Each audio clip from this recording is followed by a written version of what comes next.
In this lesson, we're going to talk about something called glycolysis. So what is glycolysis? Well, if we break down the word glyco plus lysis, what does the word lysis mean? Lysis means to split apart, and glyco is associated with the word sugar. So glycolysis, you're splitting apart a glucose molecule. Glucose is a 6-carbon molecule.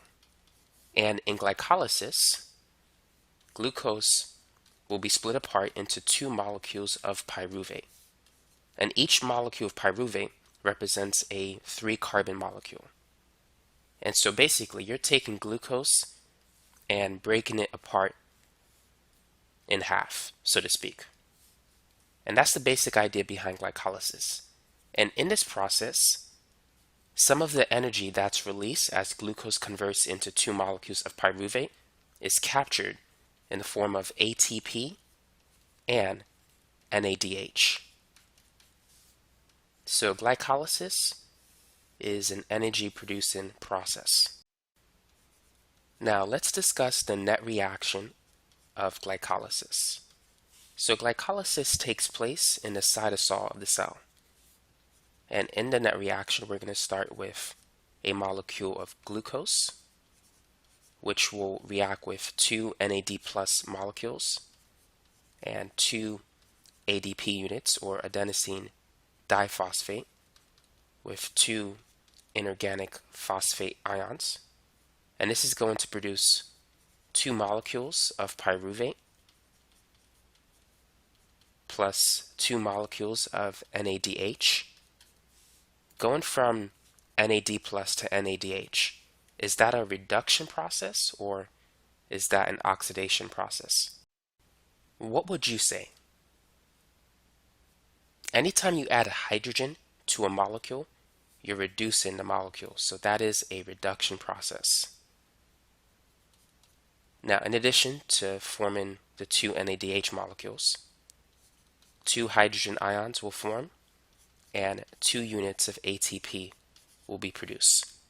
So we're converting ADP to ATP by the addition of a phosphate unit. And then we'll also get 2 water molecules. So that's the net reaction of glycolysis. Now, glycolysis can be broken up into 2 phases, and it occurs in 10 steps. So in the first phase, which represents steps 1 to 5, this is known as the investment phase. And the second phase, which occurs through steps 6 to 10, is known as the payoff phase. Now, when you hear the word investment, what comes to your mind? What do you think about? When I hear the word investment, I think of the stock market. Maybe you want to invest $1,000 in stock so you can sell it for a higher price, maybe $2,000. And so when you think of the word investment, it carries the idea that you have to buy first in order that you can sell for more later. In the case of glycolysis, you need to put in energy so that you can get more out later. And in the first phase, it's endothermic, so to speak. It consumes energy. And in the second phase, it's going to produce energy, but more energy than what you put in. In the first phase, you need to put in 2 molecules of ATP to get the process going. But in the second phase, you're going to get 4 molecules of ATP. In addition, you're also going to get 2 molecules of NADH. So that gives us a net gain of 2 molecules of ATP and 2 molecules of NADH.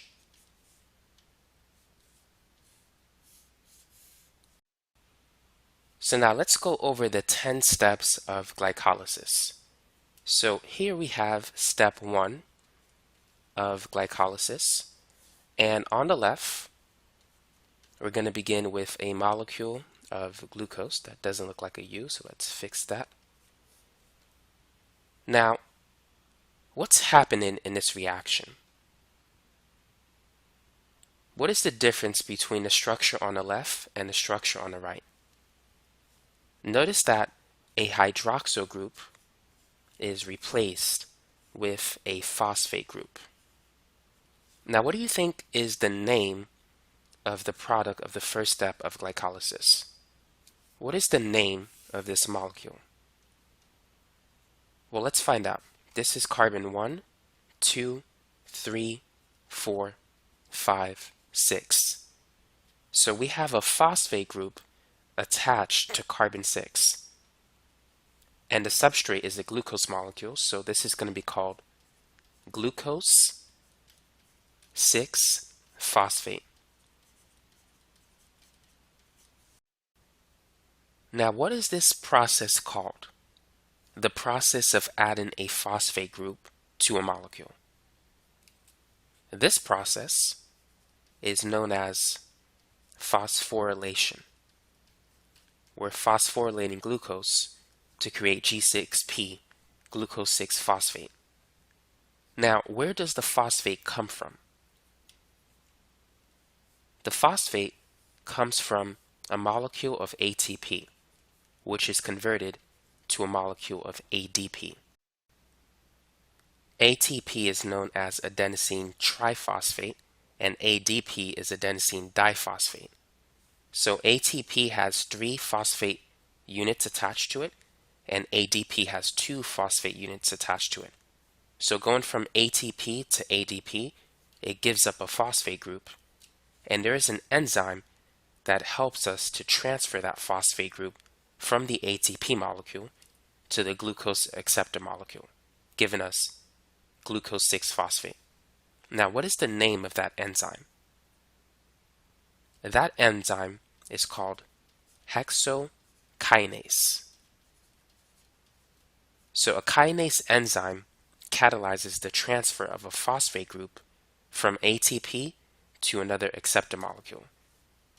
And the word hexo is due to the fact that the acceptor molecule, glucose, contains 6 carbons. Hexo means 6. Now, there's something else that's needed in order for this process to work. And it's a cofactor. It's the magnesium 2+ ion. So you need this ion in order for this reaction to work. Now, is this a reversible reaction or an irreversible reaction? Can the reaction only go to the right, or can it go in both directions?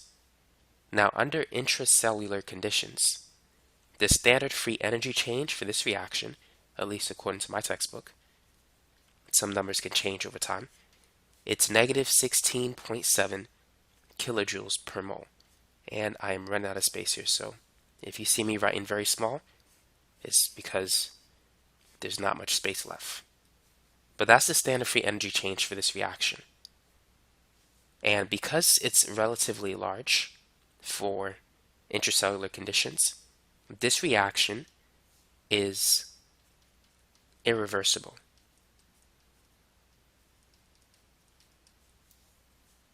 So if you see a single arrow, that means it can only go in one direction. It's irreversible. If you see a double arrow, that means that it's reversible, and the standard free energy change will be lower if you ignore the negative sign. So if you have a very large negative delta G value, it's going to be irreversible. However, if it's very small, it will be reversible.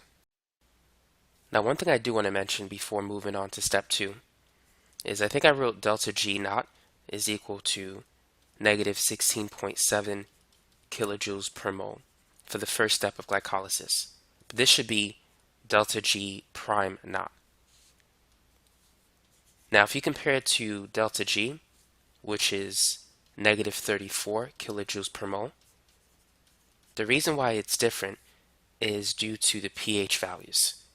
Delta G prime naught is based on a pH of 7 because most cells, they exist in an environment with a pH of 7, where the H plus concentration is 1 times 10 to the minus 7. And so this represents the biochemical standard free energy change. Now, the one that chemists and people who deal with physics, they tend to use this. For this one, the pH is 0 and the H plus concentration is 1 molar or 1 mole per liter. And so from a biochemical perspective, this is not very useful because most cells, they don't exist at a pH of 0. They exist at a pH of 7. So the delta G values that I'm going to write in the future will be the biochemical delta G standard values. Now let's move on to step 2 of glycolysis. So on the left, we have G6P, glucose 6-phosphate. And what is the name of the molecule on the right side? So take a minute, pause the video, see if you can come up with the name of the molecule. So notice the location of the phosphate group. It's still on carbon 6. Now we don't have a glucose base unit, but looking at this, what type of sugar do you think this is? Glucose has a 6-membered ring, but fructose has a 5-membered ring. So the name of this particular molecule is called fructose 6-phosphate because we still have the phosphate group on carbon 6.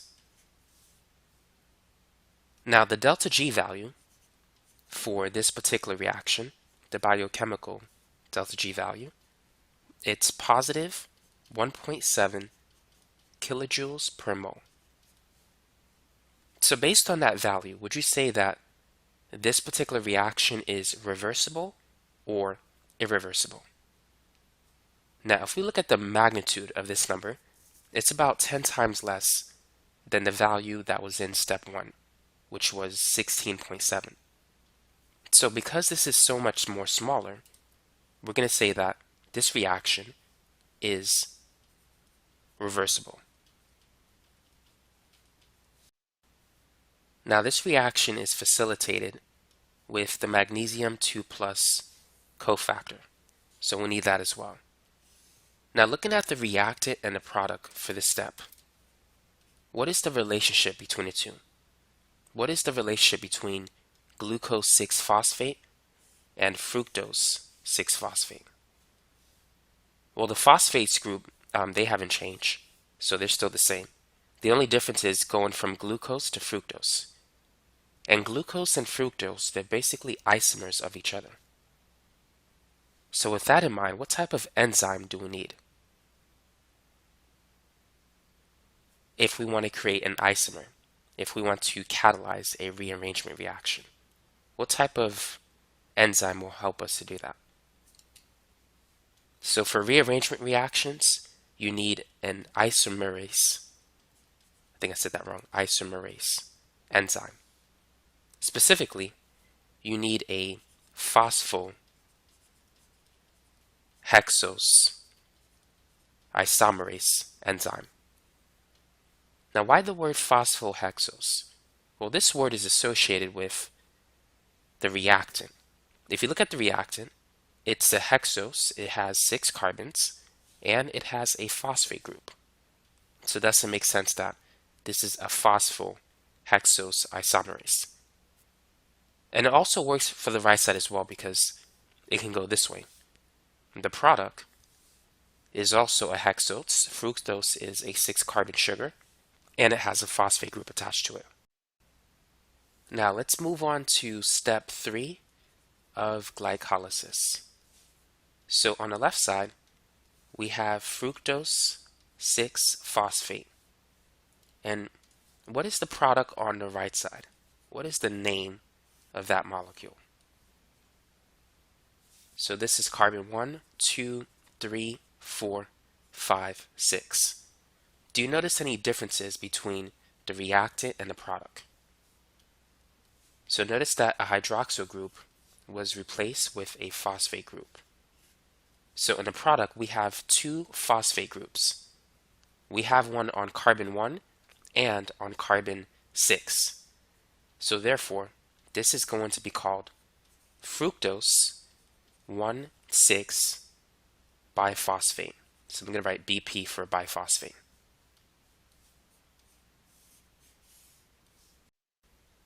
Now, if you recall from step 1, what is the name of the process where we're adding a phosphate group to a molecule? What is that process called? So that process is known as phosphorylation. This process, step 3, is known as the phosphorylation of fructose 6-phosphate into fructose 1,6-biphosphate. Now, where does the phosphate come from?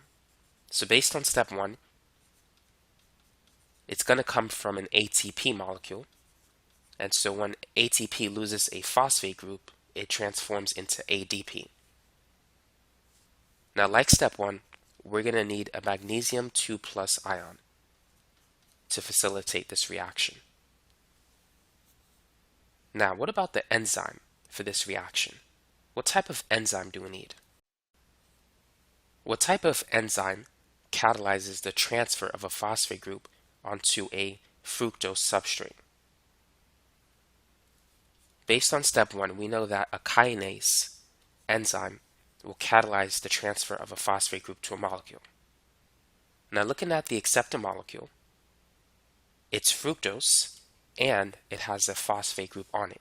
So this particular enzyme is appropriately called phosphofructokinase.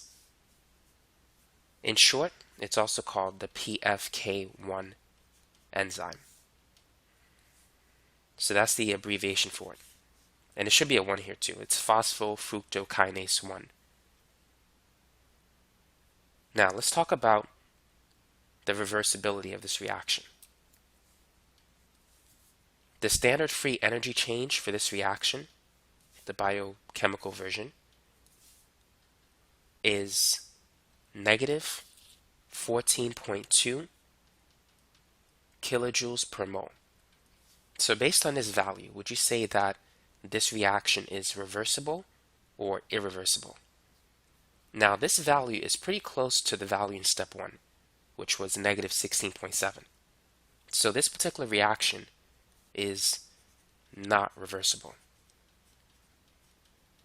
Under intracellular conditions, it proceeds in the forward direction.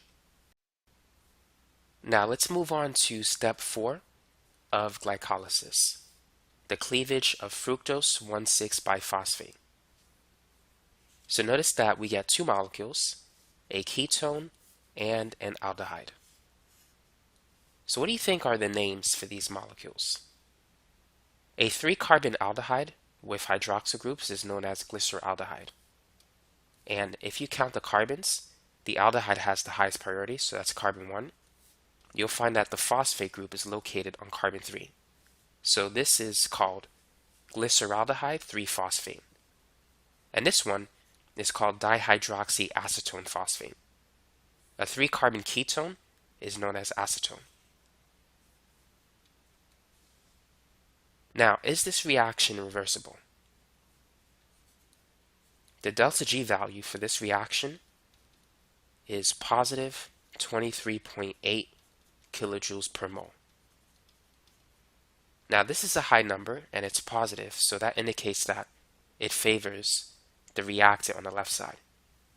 Now, keep in mind, this is the biochemical delta G value and not the other one that's based on chemistry and physics. It turns out that this particular reaction is reversible.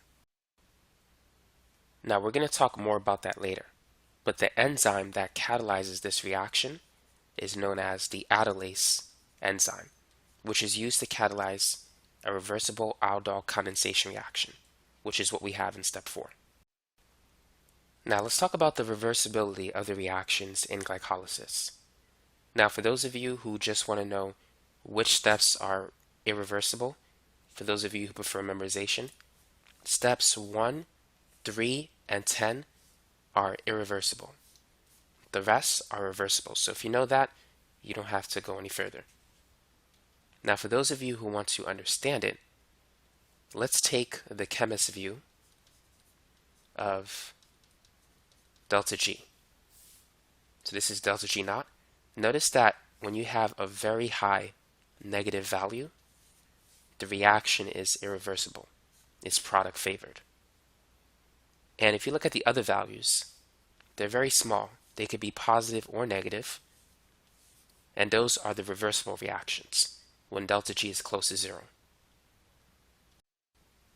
Now let's say if you're given the biochemical delta G value and you want to use that to determine if it's reversible or not. Notice that all the ones with a positive value are reversible. There's 4 that have a negative value, and 3 of these are irreversible. So this is the only exception you have to watch out for. But if you're given the biochemical delta G value, then if you get a positive delta G for glycolysis, it's going to be reversible. Now let's move on to step 5 of glycolysis. So this is the last step of the investment phase. In this step, we're going to convert dihydroxyacetone phosphate, which I'm going to call DAP, into glyceraldehyde 3-phosphate. Now this is a reversible reaction, and looking at the reactant and the product, what's the chemical relationship between them? Notice that they both have 3 carbons, 5 hydrogen atoms, 6 oxygen atoms, and a phosphorus atom. So because they have the same number of atoms but a different structure, these 2 species are known as isomers. So this is a rearrangement reaction. And what type of enzyme catalyzes a rearrangement reaction? If you recall, it's an isomerase enzyme. Now let's focus on the substrate molecule that we have here. So we have a 3-carbon keto sugar, or just keto sugar, with a phosphate group attached to it. So the enzyme that we need to catalyze this reaction is going to be called triose, because we have a 3-carbon sugar, triose phosphate isomerase. Now, it's important to understand that as we get into step 6 of glycolysis, the beginning of the payoff phase, 2 molecules of G3P enter that phase. So if you need to calculate the number of ATP molecules and NADH molecules in that phase that's produced, you need to double everything. So let me give you an overview. So in step 4, we produced 2 different molecules, dihydroxyacetone phosphate and G3P. Now in step 5, this molecule, dihydroxyacetone phosphate, gets converted to G3P. So if we start from our original glucose molecule, at the end of step 5, we have 2 G3P molecules. So going from step 6 to step 10, we need to double everything since we have 2 of these molecules. Keep that in mind. Now let's move on to step 6 of glycolysis, the beginning of the payoff phase. So on the left, we have G3P, glyceraldehyde 3-phosphate. And what do you think we have on the right side? So we still have a 3-carbon molecule, but it's not going to be called glyceraldehyde because we don't have an aldehyde functional group. So this is an aldehyde functional group. As you can see, we have a phosphate now. Now, instead of the hydrogen, we do have an oxygen. And so this is an aldehyde, and this is a carboxylate group. So instead of glyceraldehyde, we now have the name glycerate. Now we also have 2 phosphate groups attached to this molecule. We have a phosphate on carbon 1 and on carbon 3. So to put that all together, it's going to be called 1,3-biphospholglycerate due to the carboxylate group that we have at the end. And bi means 2. So that's the name for the product.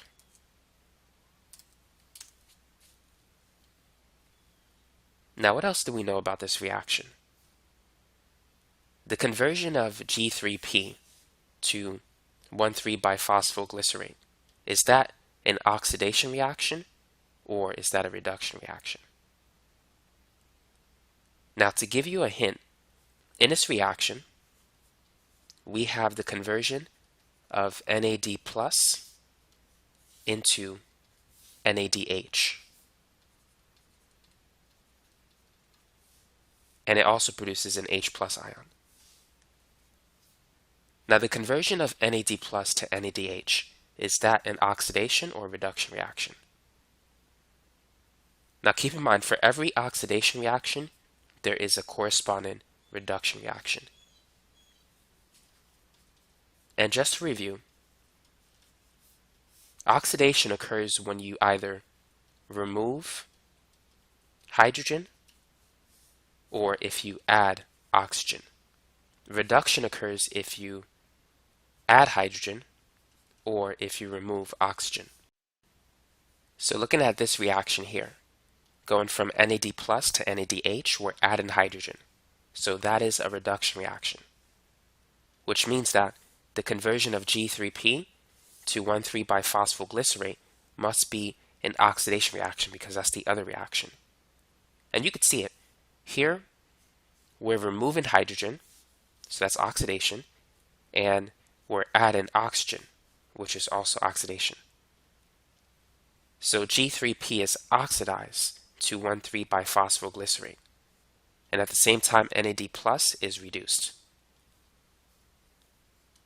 Now, it's important to understand that this hydrogen here ends up in the NADH molecule.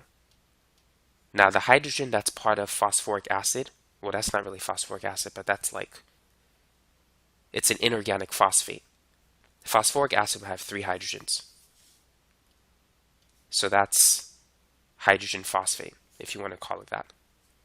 But this hydrogen ends up here. That's an acidic hydrogen with a +1 oxidation state.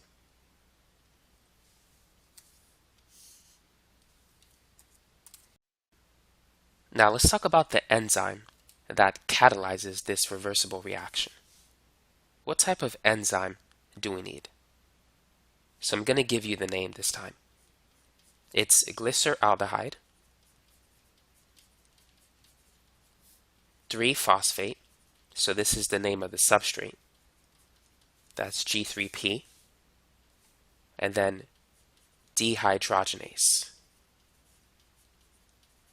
Now let's focus on the word dehydrogenase. What does that tell us? So the suffix ase tells us that it's an enzyme. Dehydro, that is the removal of hydrogen. And so the dehydrogenase enzyme facilitates the removal of hydrogen in an oxidation reaction in order to reduce NAD plus into NADH.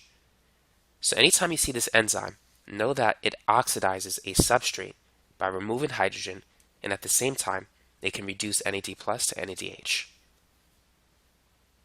Now, the last thing I want to talk about in this particular step are the numbers. So as we said before, there's 2 molecules of G3P that enters step 6 of the payoff phase. So that means that 2 NAD plus really gets reduced to 2 NADH. And in the bottom, I wrote down the net reaction. So here you can see the 2 NAD plus that reacts with glucose, even though not directly, and the 2 NADH that we get. Now, even the H plus, we need to multiply that by 2. So in the end, we get 2 H plus as well. Now, there's one more piece to the puzzle, and that's the inorganic phosphate. So if we multiply it by 2, we can see that it shows up here in the overall net reaction.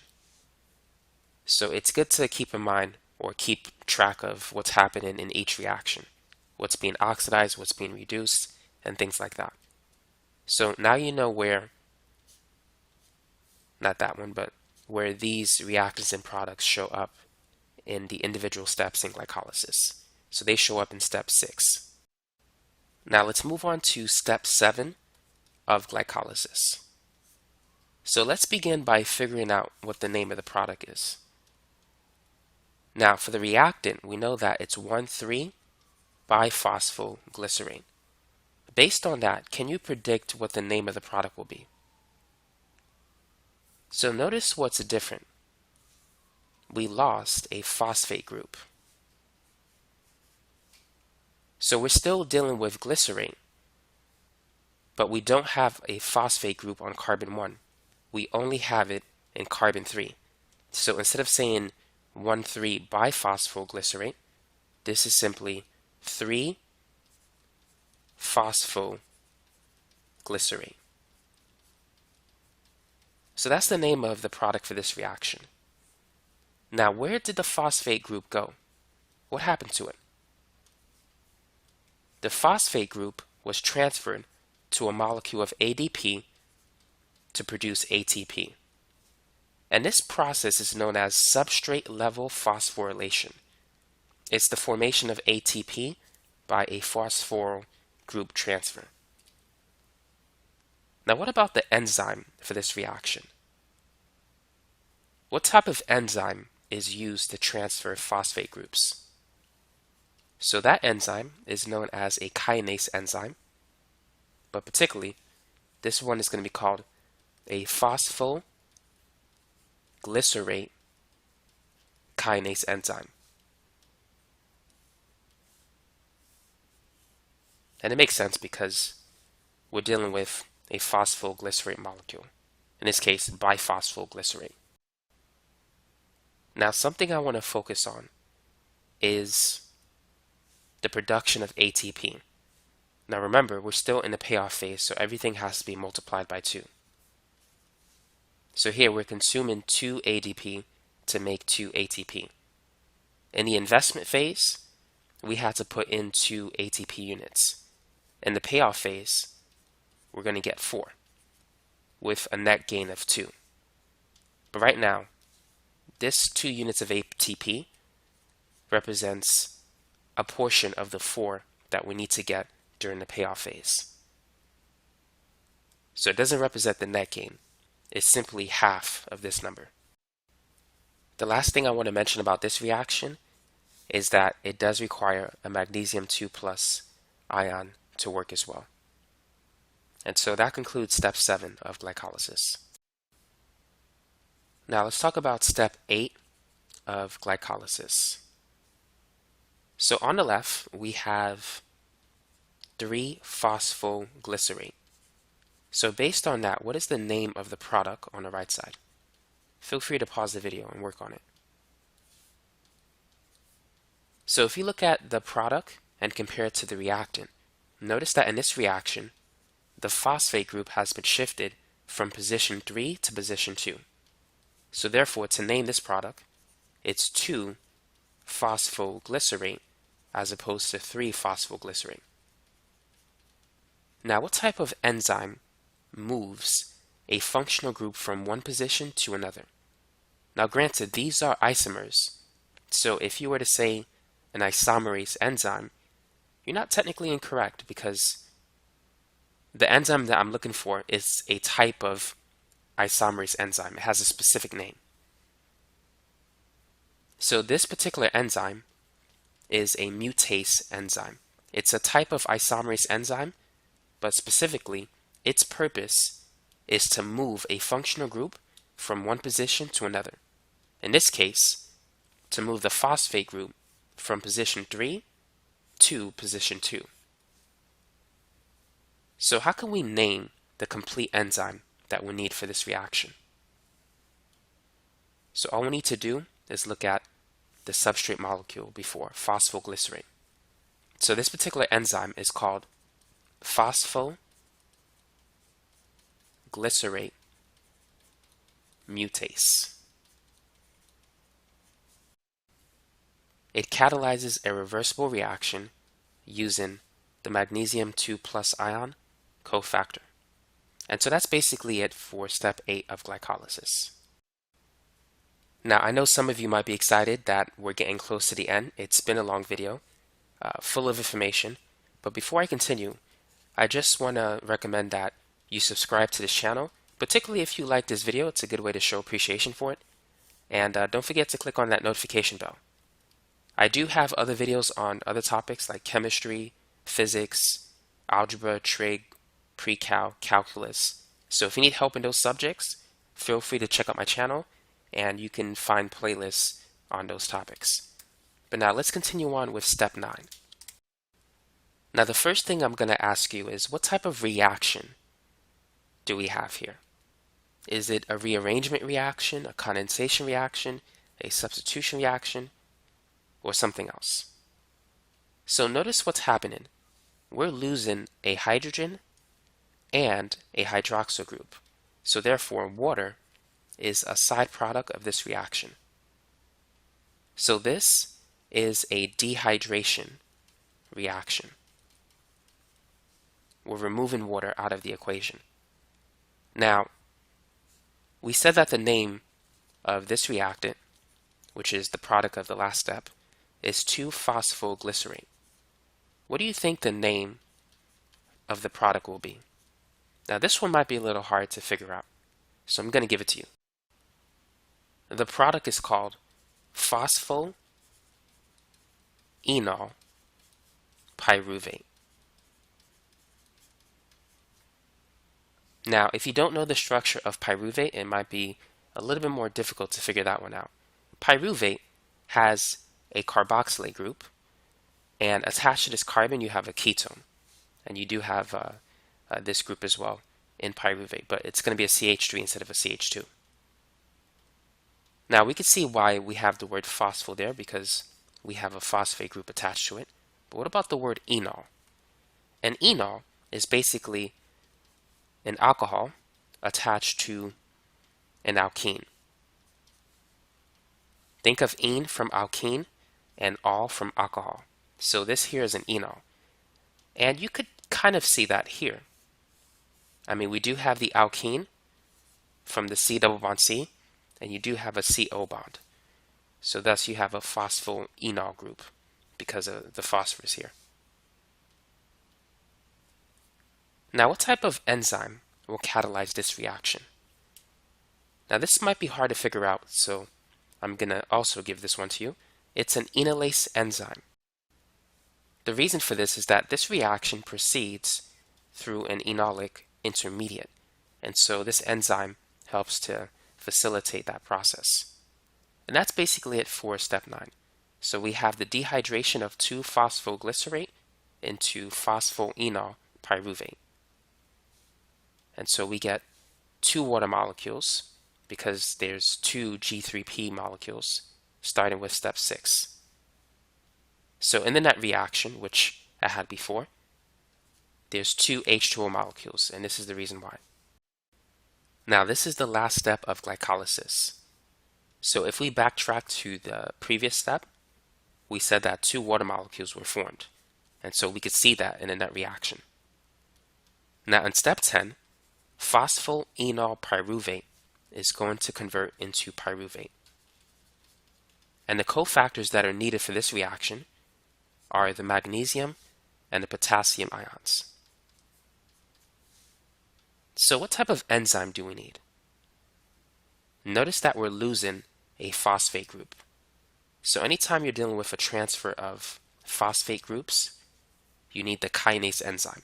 This one is going to be called pyruvate kinase. Now, what happened to the phosphate group? Where did it go? Based on the previous examples, we know that it was transferred to a molecule of ADP to produce ATP. Now, for every step in the payoff phase, we need to multiply it by 2 because we know we're going to get 2 pyruvate molecules at the end. So we need to use up 2 ADP molecules to make 2 ATP molecules. In the investment phase, we had to use up 2 ATP molecules. In the payoff phase, we gain 4 ATP molecules. So this is the other half of the 4 ATP molecules that we've generated in the payoff phase. So if you want to find out where we got these 2 ATP molecules, or rather where we consumed them in the investment phase, this is found in steps 1 and 3. Now, these 4 ATP molecules, they're found in step 7 and 10. So remember, you need to double it. So in step 7, we generated 2 ATP molecules, and in step 10, we generated another 2 ATP molecules. In steps 1, we used up an ATP molecule, and in step 3, we used up another one. And so we had a loss of 2 ATP molecules, a gain of 4, so we have a net gain of 2 ATP molecules in glycolysis. And that's basically it for this video. I know it's been a very long, very detailed video, and some of you out there might only needed a basic overview of glycolysis. But I know there's some of you who wanted a more detailed video. And I didn't see a very detailed video in YouTube. There might be some out there, but I didn't see it, so I decided to make one.